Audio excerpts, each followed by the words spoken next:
Hey guys, क्या आपने सोचा है कि CSS मतलब कास्केडिंग स्टाइल शीट को किस तरह यूज़ कर सकते हैं। आज हम इसको प्रैक्टिकली सीखने वाले हैं। Let's move to our video.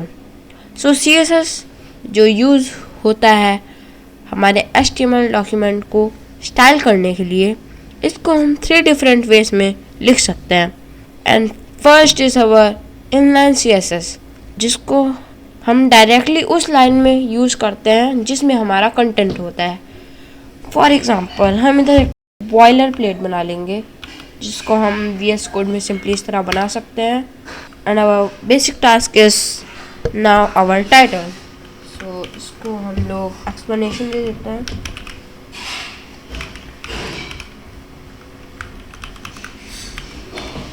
For example, मैं इधर एक H1 टैग में एक हेडिंग लिखना चाहता हूँ।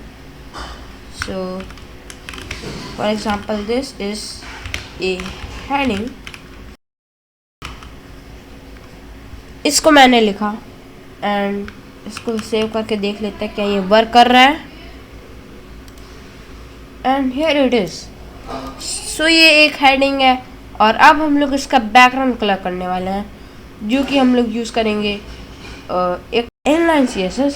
इसमें हम लोग सिंपली कर सकते हैं स्टाइल का यूज़ करके, style. And here we can put our properties, for example colour red and now it's colour is red. इस तरह हम लोग इंटरनल CSS का यूज़ कर सकते हैं।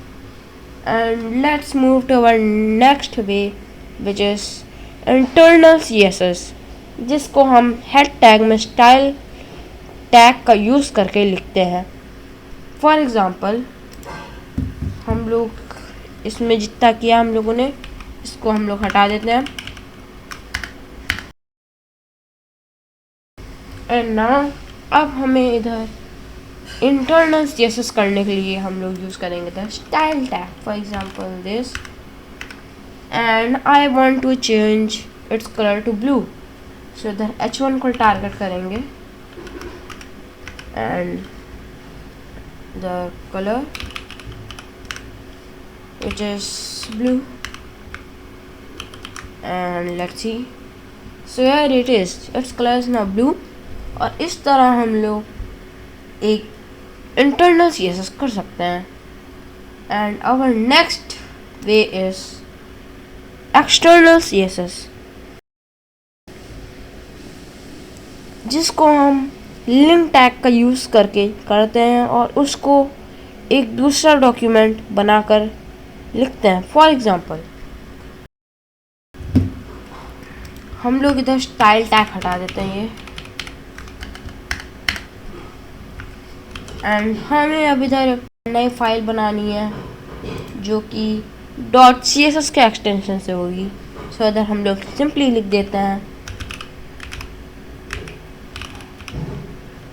explanation.css। अब ये CSS फाइल है और इसको लिंक करने के लिए हमें यूज़ करना पड़ेगा लिंक टैग का, जो कि सिंपली हम इस तरह लिख सकते हैं। एंड इधर href में आपको सिंपली आपके CSS फाइल का नाम लिखना है। For example explanation.css and now it's done. इसमें हम लोगों को स्टाइल टैग का यूज़ नहीं करना पड़ता है। हम लोग इधर डायरेक्टली H1 टैग को टारगेट कर सकते हैं and colour aqua, and here we can see that its color now aqua. Hey guys, I hope you all enjoyed this video and learned something from this. See you soon in the next video. Bye bye.